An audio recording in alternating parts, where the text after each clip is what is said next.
Good morning. మన weight loss జర్నీలో day 58. ఈరోజు వెయిట్ అప్డేట్ 1.80. ఈ రోజు అయితే వెయిట్ తగ్గాను. అబ్బా సాయిరామ్.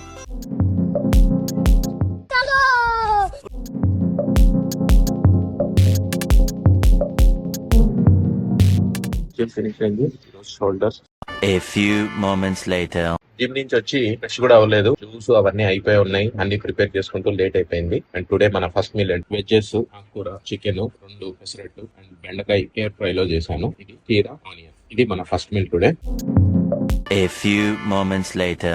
ఈవినింగ్ వాక్ స్టార్ట్ చేశాను. పొద్దున్న నుంచి అసలు ఫ్రెష్ కూడా అవ్వలేదు. జిమ్ అయిపోయింది, ఇంటికి వచ్చా. జ్యూస్ అది ఇది అన్ని చేసుకొని ప్రిపరేషన్ వంట అంతా రెడీ చేసుకునే లోపల అయింది. లంచ్ చేసి ఒక half hour 1 hour office work complete చేశా. కొంచెం అలసిపోయినట్టు అనిపించింది. పడుకున్నాను, లెగిశాను, కాఫీ తాగా, వాకింగ్ స్టార్ట్ చేశాను. వాకింగ్ కంప్లీట్ అయిపోగానే వేడి వేడి నీళ్లతో స్నానం చేస్తే ఒక ఫ్రూట్ ఏదైనా తిని పడుకుంటే ప్రాణం ఎట్టిపోతాదో. ఈ లాస్ట్ కి అయితే వచ్చేసా. మళ్ళీ ఆ లాస్ట్ కి వెళ్ళిపోతే వాకింగ్ ఫినిష్ అయిపోతాడు. ఈ last 5 kilometers completed. Steps and calories count today 1183 calories 800 కి 13,287 స్టెప్స్. ఈ రోజు స్టెప్స్ అనుకోకుండానే బాగానే అయినాయి. నైట్ డిన్నర్ అయితే మాక్సిమం ఏమీ చేయట్లేదు. ఏదన్నా తాగితే ఒక సోడా తాగుతాను, ఒక 1 గ్లాస్ ఆఫ్ సోడా. లేదు అంత బాగా ఆకలేసి energy laddu, dry fruits laddu. ఇది పొద్దున్నే వెయిట్ పరిస్థితి ఏంటో చూద్దాం. Good nights.